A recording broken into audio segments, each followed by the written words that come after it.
ओला electric का IPO दूसरे दिन यानी कि 5 अगस्त को शाम 4:24 तक पूरी तरह से सब्सक्राइब हो गया। यानी कि जितने शेयर्स बिक्री के लिए रखे गए थे उन सब के लिए इन्वेस्टर्स ने बोलियां लगा दी।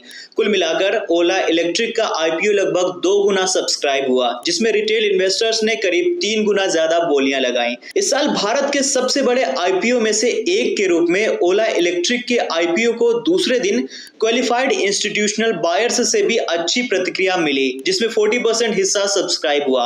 आमतौर पर क्यूआईबी बाजार की स्थिति का अनुमान लगाने के बाद ही बिड लगाते हैं। नॉन इंस्टीट्यूशनल इन्वेस्टर्स, जिनमें बड़े व्यक्तिगत निवेशक शामिल होते हैं, उन्होंने भी काफी ज्यादा रुचि दिखाई। पहले दिन केवल 20% सब्सक्रिप्शन की तुलना में दूसरे दिन ये पूरी तरह से सब्सक्राइब हो गया। कर्मचारियों के लिए आरक्षित हिस्से को सबसे ज्यादा लगभग 9 गुना सब्सक्रिप्शन मिला, जबकि रिटेल इन्वेस्टर्स का हिस्सा 2.87 गुना सब्सक्राइब हुआ। ओला इलेक्ट्रिक का आईपीओ 3 अगस्त को खुला था और पहले ही दिन 35% सब्सक्राइब हो गया था, जिसमें ज्यादातर खुदरा निवेशक और कर्मचारियों का योगदान था। शुक्रवार को क्यूआईबी से बहुत कम बोलियां आई थी।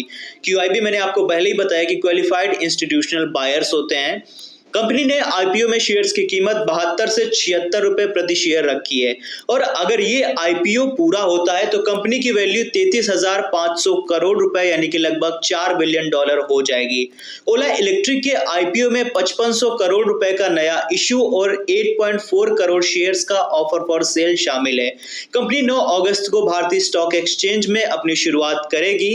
कंपनी के प्रमुख भविष्य अग्रवाल आईपीओ में 37.9 मिलियन शेयर्स बेचेंगे। आईपीओ 1 अगस्त को एंकर इन्वेस्टर्स के लिए खुला था और 80 घरेलू और विदेशी फंड से 2763 करोड़ रुपए जुटाए थे। एंकर इन्वेस्टर्स ने state bank of India mutual fund, HDFC mutual fund, Nomura India investment fund और गोल्डमैन सैच्स पीटी लिमिटेड शामिल है। इसमें राइटर्स की एक रिपोर्ट के अनुसार कंपनी को संस्थानों से $2 बिलियन की बोलियां मिली। सॉफ्ट बैंक समर्थित कंपनी का आईपीओ सब्सक्रिप्शन मंगलवार 6 अगस्त को बंद हो जाएगा।